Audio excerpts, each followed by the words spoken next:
आइए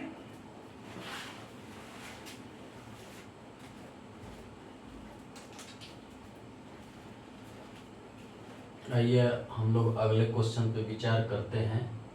A oxygen cylinder of volume 30 litres has 18.20 moles of oxygen. After some oxygen is withdrawn from the cylinder, its gauge pressure drops 11 atmospheric pressure at temperature 27 degrees centigrade.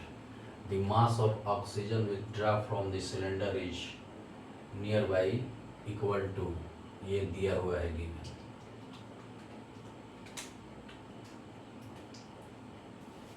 तो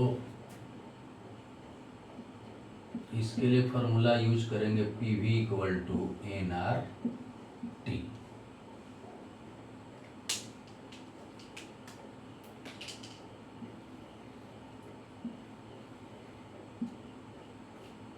और दूसरा होगा कि change in मोल जो होता है वो क्या होता है, ये m बाई मोलिकुलर वेट। ठीक है।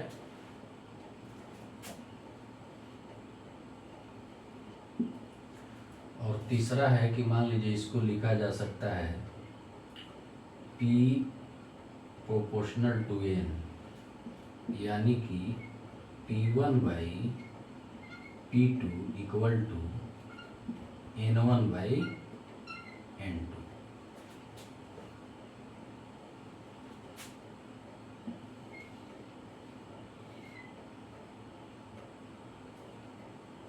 ये 3 फार्मूले का यूज करेंगे हम लोग। मान लीजिए कि ये हो सकता है स्क्रीन पे नहीं दिखाई देता हो, तो इसको ऊपर लिख देता हूँ। P proportional to n, this implies P1 by P2 equal to N1 by N2।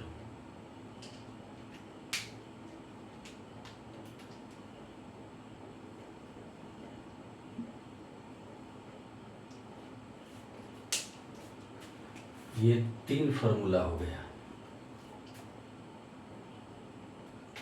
तो थोड़ा सा इस फार्मूले को आगे बढ़ाएंगे तो P इक्वल टू क्या लिख देंगे, NRT बाई V। इसको लिखेंगे।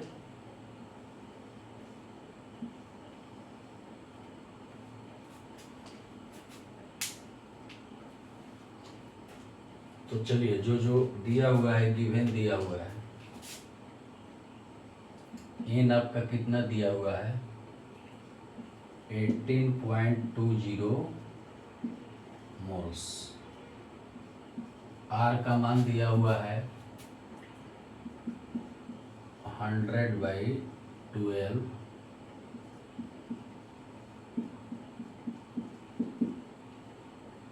और T दिया हुआ है 27 डिग्री सेंटीग्रेड और वॉल्यूम दिया हुआ है 30 लीटर्स। इसका यूज करेंगे।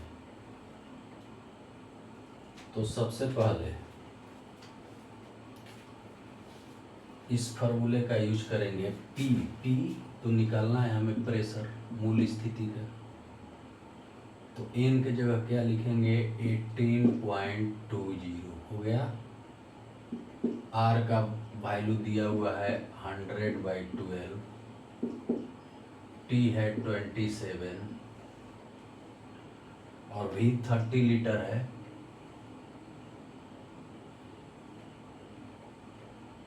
तो इसको चेंज कर लेंगे 30 × 10⁻³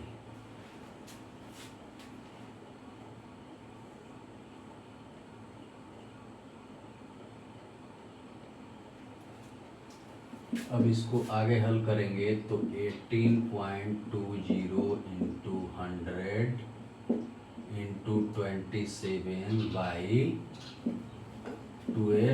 × 30 × 10⁻³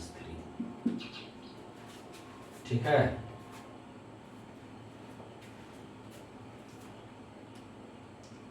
इसको लिख सकते हैं 18.20 इंटू 10 का square into 27 by 12 into 30 into 10⁻³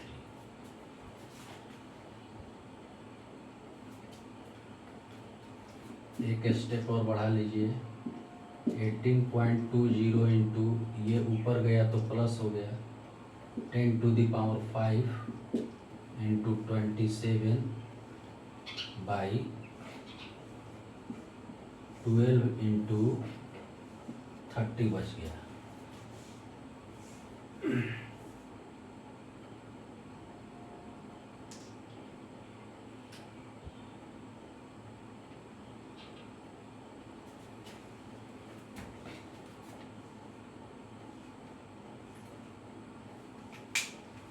अब थोड़ा सा इसको मिटा देते हैं।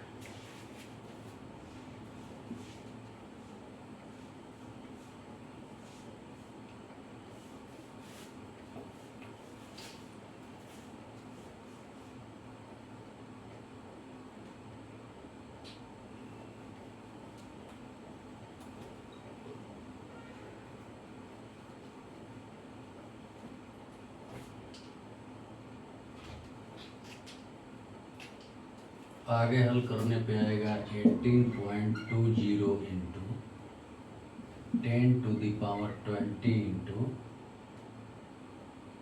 एक चीज, ये 27 डिग्री जो है वो केल्विन में बदलेगा। मिस्टेक हो गया, ये केल्विन में बदलेगा। तो 27 डिग्री को केल्विन में बदलना है तो इसमें क्या करते हैं, प्लस 273 और जोड़ देते हैं, यानी कि 300 केल्विन हो जाएगा। तो यहाँ हमको देना पड़ेगा 300, यहाँ भी लिखना पड़ेगा 300, यहाँ भी लिखना पड़ेगा 300 और यहाँ भी लिखना पड़ेगा 300। ठीक है, क्योंकि ये सेंटीग्रेड में।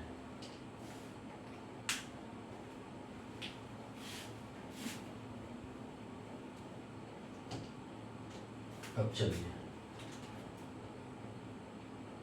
तो 18.20 इंटू 10⁵ इंटू 300 बाई 12 इंटू 30, ये मान हम निकाल रहे हैं पी का। इससे ये कट गया, ऊपर गया 10। अगली बार ये पॉइंट हटाएंगे तो 182 ले लीजिए, नीचे 10, 12, ऊपर 10, गुना 10 के पावर 5। ये 10 से 10 कट गया, 182 बाई 12 गुना 10⁵। इसको हल कर दीजिए तो मान लीजिए कि 182 में 12 से भाग देंगे तो 1, 12 × 6 = 18, 12 × 5 = 60, 2, 12 × 12, मतलब समथिंग इसको ले लीजिए 15 इंटू 10⁵। ठीक है, ये आपका प्रेशर का मान हो गया।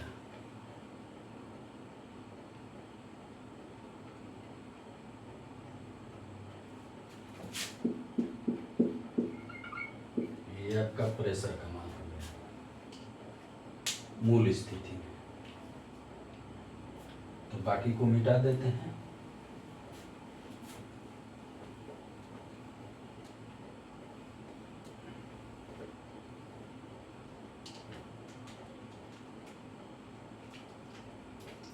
यानी कि P1 जो हमें मिला वो क्या मिला, 1.5 इंटू 10⁵ इतना मिल गया। अब एक बात हम और लिखे थे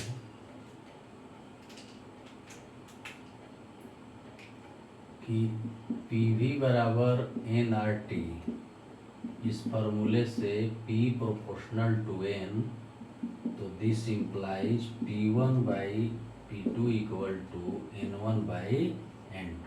अब इसका यूज करेंगे इस फॉर्मूले का।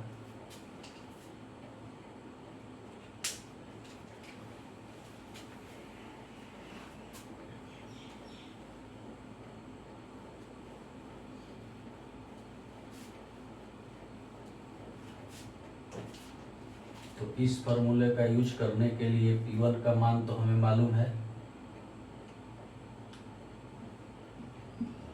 1.5 × 10⁵ P2।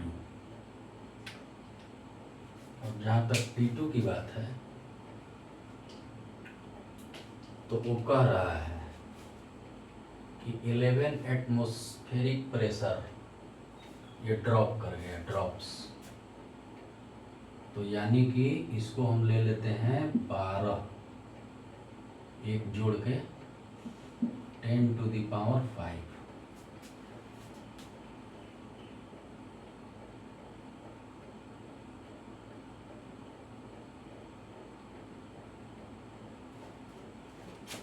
इक्वल टू N1 का मान है ना, N1 आपका ये है 18.2 और N2 का मान निकालना है।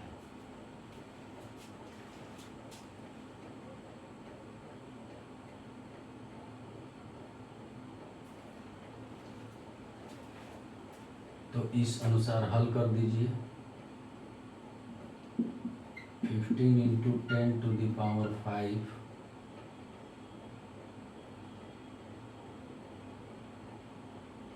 ऐसे कर दीजिए direct. N2 equal to 18.20 N2 12 × 10⁵ बटा 15 × 10⁵।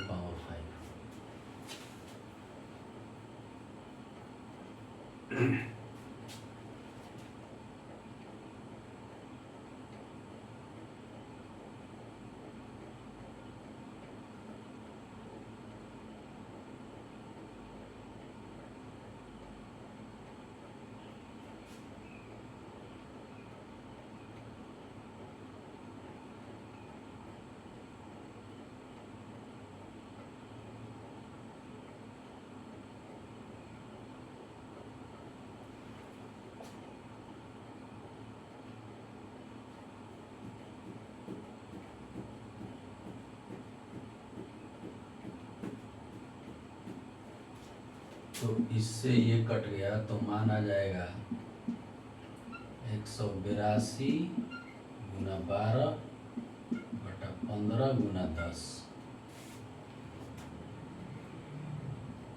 इसको कटा दीजिए। 15 15 दूनी 30,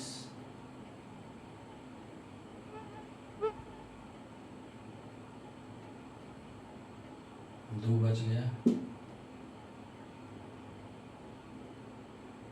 फिर 15 एकम 15,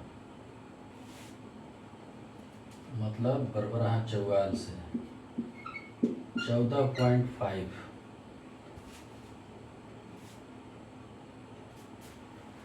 ये समथिंग हो जाएगा।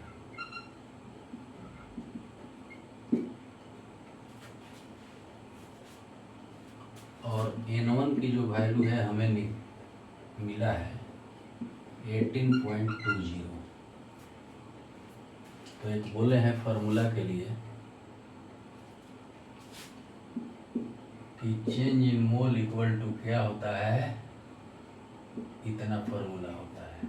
इस फॉर्मूले में माने चेंज इन मोल मतलब N1 - N2 equal to M बटा इतना।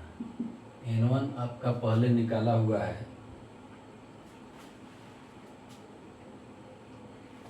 ये दिया हुआ है N1 की वैल्यू। 18.20 N2 निकाल लिए, ये N2 है, ये N2 है, ये आपका N1 है और ये N2 है। -14.5 equal to m by molecular mass. तो मॉलिक्यूलर मास ऑफ ऑक्सीजन कितना दिया हुआ है? 32।